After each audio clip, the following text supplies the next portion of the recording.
Hello दोस्तों, स्वागत है आपका हमारे एक्सेल वीडियोज़ के पार्ट 2 में। दोस्तों इस वीडियो में भी हम एक्सेल के इंट्रोडक्शन पार्ट को ही कवर करेंगे। दोस्तों जैसे कि पहली वीडियो में हम लोगों ने जाना था एक्सेल के बारे में, एक्सेल के tabs, columns, ribbon and Excel में रो कितने होते हैं, ऐसे बहुत सारे हमने इंट्रोडक्शन पार्ट को कवर किया था। लेकिन दोस्तों इस वीडियो में भी हमने इंट्रोडक्शन पार्ट को ही कवर करेंगे। और अभी तक आप लोगों ने हमारे इस चैनल को सब्सक्राइब नहीं किया तो प्लीज़ हमारे चैनल को सब्सक्राइब कर लीजिए और बेल आइकन को भी प्रेस कर लीजिएगा, ताकि जब भी हम और एक्सेल के न्यू वीडियोज अपलोड करें तो उसका नोटिफिकेशन आपको आसानी से मिल सके। तो दोस्तों बिना देर किए एक्सेल को स्टार्ट करते हैं। तो दोस्तों आगे स्टार्ट करने से पहले हम लोग पहले वीडियोज़ में जो कुछ भी पढ़े थे उसको एक बार शॉर्ट में रिमाइंड कर लेते हैं। दोस्तों हम लोगों ने क्या पढ़ा था कि पहले तो एक्सेल को ओपन किए थे। एक्सेल को ओपन करने के बाद वहाँ से हम लोगों ने वर्कबुक से एक शीट लिया था। तो पहले ये जानेंगे दोस्तों कि वर्कबुक क्या होती है।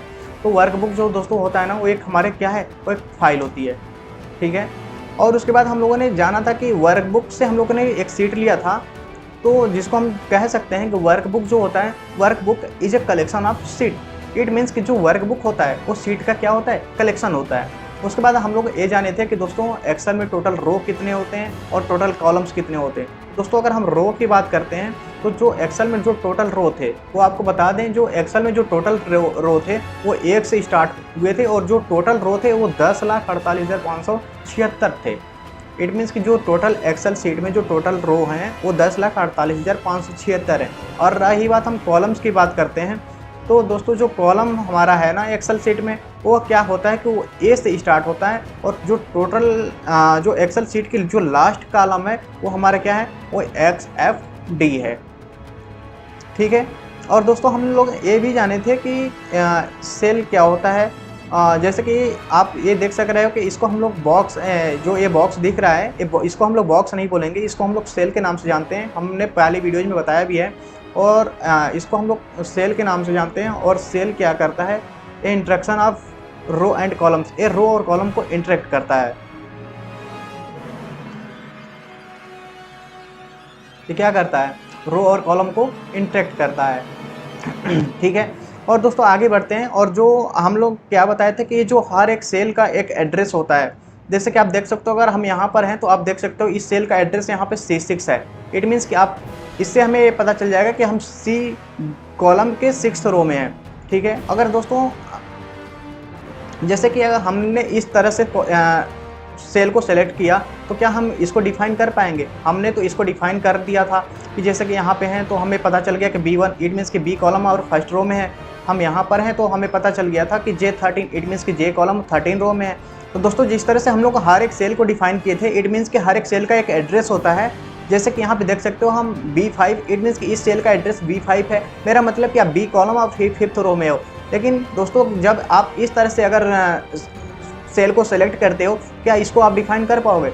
जी हाँ, इसको आप डिफाइन कर सकते हो। दोस्तों आप देख सकते हो कि हम लोग कहाँ से स्टार्ट किए हैं और D कॉलम और H कॉलम दोनों में है। और रो आप देख सकते हो कि 3rd रो से लेकर लास्ट 13 रो में है। इसको हम लोग डिफाइन इस तरह से कर सकते हैं कि जो आप देख सकते हो कि यहाँ पे D से स्टार्ट हुआ है, D3 से स्टार्ट हुआ है, D3 से स्टार्ट हुआ है और जो सेमी कॉलन। और उसके बाद हम लोग क्या काम करेंगे, H, ये देखेंगे कि लास्ट रो कौन सा, H13, इसमें H13। मेरा मतलब कि दोस्तों D3 इट मीन्स कि D ब्लॉक के 3rd रो से आप यहाँ से स्टार्ट किए हम लोग और गए कहाँ पे हैं, H कॉलम के 13th रो में। तो इस तरह से हम लोग इसको डिफाइन करेंगे। और दोस्तों हम लोग इसको रेंज ऑफ सेल के नाम से जानते हैं, ठीक है। तो दोस्तों इसको हम लोग रेंज ऑफ सेल के नाम से जानते हैं। और रेंज ऑफ सेल को डिफाइन करने के लिए हम यहाँ पे D3 कॉलन H13 से हम लोग इसको रेंज ऑफ सेल को डिफाइन किए हुए हैं। और दोस्तों अब रही बात कि कॉलन क्यों यूज करते हैं हम लोग, तो दोस्तों ये जो कॉलन यूज किया गया है D3 कॉलन H13, ये कॉलन रेंज को डिफाइन करता है, इसलिए हम लोग कॉलन का यूज करते हैं। उसके बाद अब दोस्तों आगे बढ़ते हैं। और रही बात कि एक्सेल में, उसके बाद और दोस्तों हम लोग आगे बढ़ते हैं। और एक्सेल में आगे बढ़ने से पहले और हम लोग ये जानेंगे कि सीट में हम लोग डिफरेंट टाइप के डाटा स्टोर कर सकते हैं। मेरा मतलब कि डिफरेंट टाइप के सीट में डिफरेंट टाइप के इन्फॉर्मेशन को हम लोग क्या स्टोर कर सकते हैं। और रही बात कि सीट, आपको यहाँ से आप सीट को बढ़ा सकते हो, सीट 3, सीट 4, सीट 5। दोस्तों यहाँ से आप सीट को ले सकते हो और सीट में आप डिफरेंट डाटा को अपना स्टोर कर सकते हो। जैसे कि हम लोग सीट 1 में क्या काम किए थे, हम लोग इस तरह से हम लोग एक तरह से डाटा को स्टोर किए थे।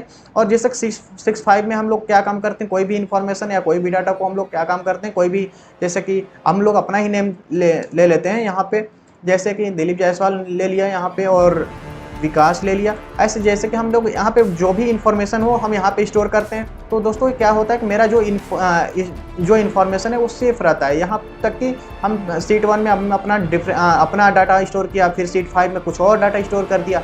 इस तरह से एक्सेल में हम सीट डिफरेंट टाइप के सीट ले सकते हैं। और दोस्तों आप जो सीट यहाँ पे देख रहे हो ना, आप सीट को क्या काम करोगे कि आप इस सीट को आप चाहो तो इसको सीट जो 1 लिखा हुआ है ना, आप इसको क्या काम कर सकते हो, आप इसको रीनेम कर सकते हो। इट मीन्स कि आप इस सीट का नाम यहाँ पे आप चेंज करके जो सीट 1 है वहाँ पे आप जो इन्फॉर्मेशन स्टोर कर रहे हो या जिससे रिलेटेड कर रहे हो आप उसकी उसका नेम आप यहाँ पे डाल सकते हो। तो हम लोग यहाँ पे इसको इस सीट 1 को रीनेम करते हैं। इट मीन्स कि यहाँ सीट 1 को हम क्या काम करते हैं, हटाकर यहाँ पे जैसे कि स्टूडेंट डाटा है तो हम यहाँ पे स्टूडेंट डाटा को लिख दिए, जिससे हमें पता चलेगा कि यहाँ पे इस सीट में हम लोगों ने स्टूडेंट डाटा है तो इसमें स्टूडेंट का इन्फॉर्मेशन होगा। और इसमें अगर हम लोग यहाँ पे बिजनेस डाल देते हैं तो इससे हमें पता चलेगा, सॉरी यहाँ से गए और यहाँ पे हमें पता चला कि यहाँ पे हम लोग क्या काम किए कि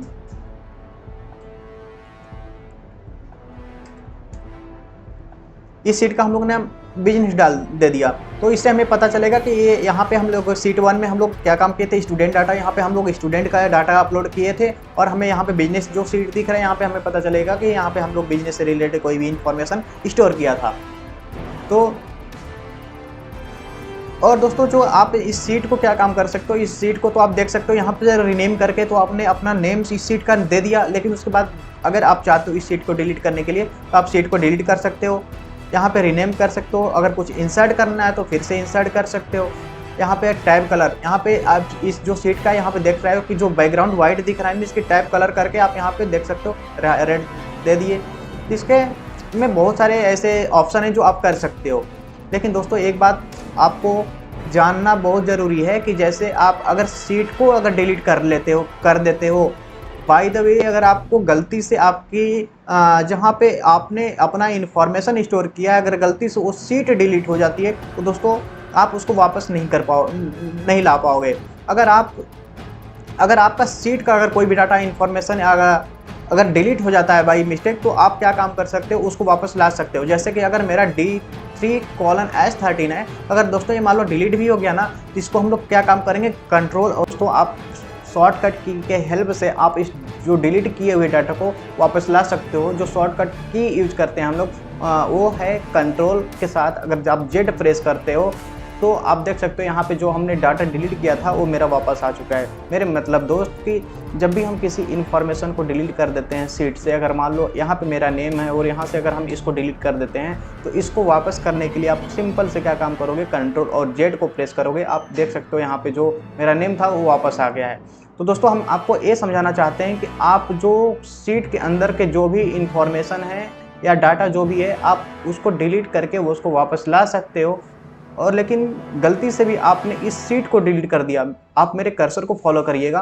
अगर यहाँ पे सीट है, अगर आप इस सीट को डिलीट कर देते हो, यहाँ पे डिलीट का ऑप्शन है, अगर आप इस सीट को डिलीट कर देते हो, आप यहाँ पे माइक्रोसॉफ्ट एक्सेल आपको वार्निंग दे रहा है कि क्या आप Microsoft Excel will permanently delete this sheet, क्या आप इसको परमानेंटली डिलीट करना चाहते हो। अगर आप डिलीट नहीं करना चाहते तो आप यहाँ पे कैंसिल कर दो। अगर डिलीट कर दिए इस सीट को तो आपको ये सीट वापस नहीं आ पाएगी और ना ही इस सीट का ये डाटा पूरा आपको वापस आ पाएगा। मतलब मेरा मतलब कि आपको कंट्रोल और जेड इसको वापस लाने के लिए, इस सीट को वापस लाने के लिए काम नहीं करेगा। तो दोस्तों ये बात समझ में आ गई होगी आपको। और दोस्तों हम यहाँ पे देख सकते हो अगर इस एक्सेल के पेज को अगर हमें दूसरा पेज लेना होता है तो हम उसके लिए अगर हमें एक्सेल की न्यू पेज लेनी होती है तो उसके लिए जो शॉर्टकट की का यूज़ करते हैं उसके लिए हम लोग कंट्रोल और एन को प्रेस करते हैं। लेकिन आप यहाँ पे देख सकते हो कि एक्सेल जो 1 है, आप इस मेरे पेज को देखो, जो मेरा पेज है वो एक्सेल 1 है। तो अगर हमें एक न्यू पेज लेना है तो उसके लिए क्या काम करेंगे, कंट्रोल के साथ आप एन को प्रेस करते हो। आप देख सकते हो कि मेरा जो एक्सेल की जो पेज थी वो नया हो गई। आप देख रहे हो यहाँ पे बुक 6 ये मेरा नया पेज है। तो दोस्तों आप आपको एक क्लियर हो गया होगा कि अगर हमें कोई पेज लेना होता है तो उसके लिए हम लोग कंट्रोल के साथ जो है एन को प्रेस करते हैं। आप उसके हेल्प से हम एक न्यू पेज ले सकते हैं। अगर आपको पहले वाले ही पेज पे जाना है तो उसके लिए आप क्या काम करोगे, कंट्रोल के साथ डब्ल्यू को प्रेस करोगे। आप देख सकते हो जो मेरी पहली पेज थी वो मेरा वापस आ गया है। तो आई होप ये वीडियो आपको ज़रूर पसंद आया होगा, ये लेक्चर ज़रूर आपको अच्छा लगा होगा। तो दोस्तों आई होप कि ये वीडियो ज़रूर पसंद आई होगी, और आपको पसंद आई हो तो प्लीज़ हमारे चैनल को सब्सक्राइब कर लेना और बेल आइकन को भी प्रेस कर लेना दोस्त, क्योंकि जब भी हम न्यू वीडियो अपलोड करें उसका नोटिफिकेशन सबसे पहले आपको मिल सके, और अपने दोस्तों के साथ शेयर करना ना भूलना। तो थैंक यू दोस्तों, मिलते हैं नेक्स्ट वीडियो में।